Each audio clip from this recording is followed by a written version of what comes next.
بسم اللہ الرحمن الرحیم۔ السلام علیکم پیارے ویورز، آج میں آپ لوگوں سے ہمارے پیارے نبی حضرت محمد صلی اللہ علیہ وآلہ وسلم کی بے شمار احادیث شیئر کرنے جا رہی ہوں، تو پلیز میرے چینل پہ جو نیو ہے میرے چینل کو ضرور سبسکرائب کریں اور ساتھ لگے بیل آئیکن کو بھی ضرور پریس کریں اور میری ویڈیو کو لائک اور شیئر ضرور کریں۔ جزاک اللہ الخیر۔ بسم اللہ الرحمن الرحیم۔ بد نصیب شخص۔ نبی کریم صلی اللہ علیہ وآلہ وسلم نے ایک دفعہ صحابہ سے فرمایا، جانتے ہو بد نصیب کون ہے؟ صحابہ رضی اللہ تعالیٰ نے عرض کیا، اللہ اور اللہ کا رسول صلی اللہ علیہ وآلہ وسلم ہی خوب جانتا ہے۔ فرمایا نبی کریم صلی اللہ علیہ وآلہ وسلم نے، بد نصیب بے نماز ہے، کیونکہ بے نماز کو اسلام سے کچھ نصیب نہیں۔ روزہ دار کے لیے دو خوشیاں۔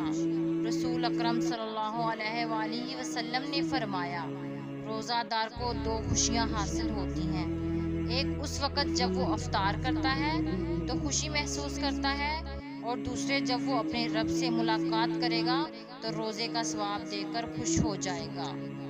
رسول اللہ صلی اللہ علیہ وآلہ وسلم نے ارشاد فرمایا، جو چیز سب سے زیادہ جنت میں داخل کرے گی وہ اللہ تعالیٰ کا ڈر اور اچھا اخلاق ہے۔ رسول اللہ صلی اللہ علیہ وآلہ وسلم نے فرمایا، جس نے کسی مسلمان کی پردہ پوشی کی، اللہ تعالیٰ قیامت کے دن اس کی پردہ پوشی کرے گا۔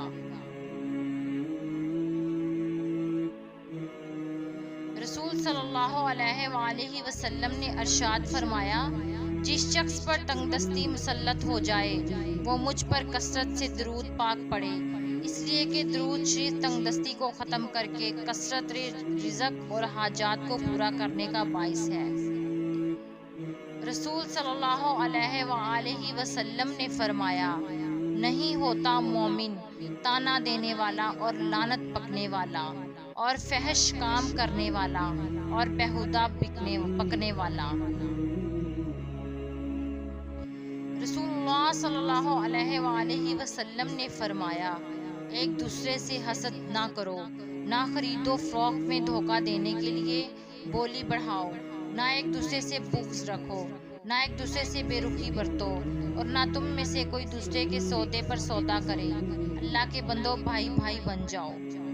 رسول اللہ صلی اللہ علیہ وآلہ وسلم نے فرمایا، اللہ تعالیٰ فرماتے ہیں، میرے ذکر کے لیے وقت نکالو، میں تمہارے کام میں برکت عطا کروں گا، ورنہ دنیاوی کاموں کی کثرت تم پر اس قدر مسلط کر دوں گا کہ تمہیں فرصت ہی نہ ہوگی اور سکون سے محروم رہو گے۔